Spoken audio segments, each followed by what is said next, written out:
दोस्तों global news ये आ रही है कि अमेरिका ने अपनी नेवी को अरब सागर में ला करके डिप्लॉय कर दिया है। और ये सबसे बड़ा जो कॉन्फ्लिक्ट है, सबसे ज्यादा टेंशन है वो ईरान के लिए। यहाँ पे खतरा घंटी हो गई, ईरान के लिए सामने एक बड़ी चुनौती आ गई है। लेकिन अमेरिका ऐसा क्यों कर रहा है कि जो अरब सागर में वो अपनी नेवी को डिप्लॉय किया है? इसके पीछे रीजन बताता हूं।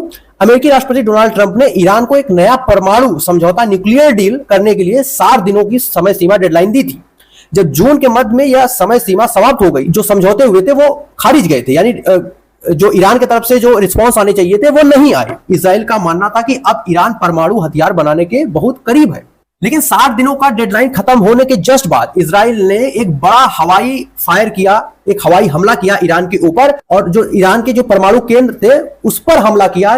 नातांज और इस्फान जैसे महत्वपूर्ण परमाणु ठिकानों को निशाना बनाया गया था, जहां पर यह काम चल रहा था, जहां पर न्यूक्लियर वेपन बनाने की तैयारी चल रही है। जो वहां के साइंटिस्ट है हुसैन सलामी और वरिष्ठ परमाणु वैज्ञानिकों की मौत हो गई। दूसरी चीज, अमेरिका बीच में क्यों आया?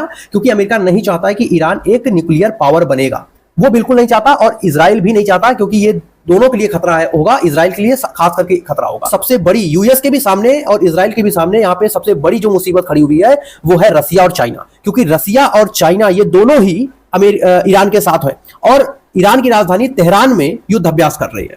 तो सबसे बड़ी जो यहाँ पे चैलेंजेस है वो अमेरिका के लिए वो है रसिया और चाइना। तो कहीं ना कहीं अमेरिका को पीछे हटना पड़ेगा। हालांकि अब आगे क्या होता है क्या नहीं, लेकिन अभी तक तो खबर यही आ रही है कि वहां पे है। रसिया का आने का एक और रीजन था, क्योंकि अलग अलग देशों से रसियन ऑयल पर प्रतिबंध लगाने के लिए डोनाल्ड ट्रंप ने कई सारे देशों पर दबाव डाला। इस वजह से रसिया भी इनके अगेंस्ट में है। और उधर 100% टैरिफ जो हमारी चाइना के एक्सपोर्ट पर, वहां पर चाइना भी इनसे अगेंस्ट में है। अब यहाँ पे बड़ा मसला हो सकता है, क्योंकि ये दो बड़े देश जो है वो ईरान के साथ आ गए हैं। अब आगे क्या होता है हम आपको पूरा तरीके से बताएंगे। और बाकी आप लोगों का क्या थॉट है आप लोग कमेंट में जरूर लिखिएगा। जय हिंद।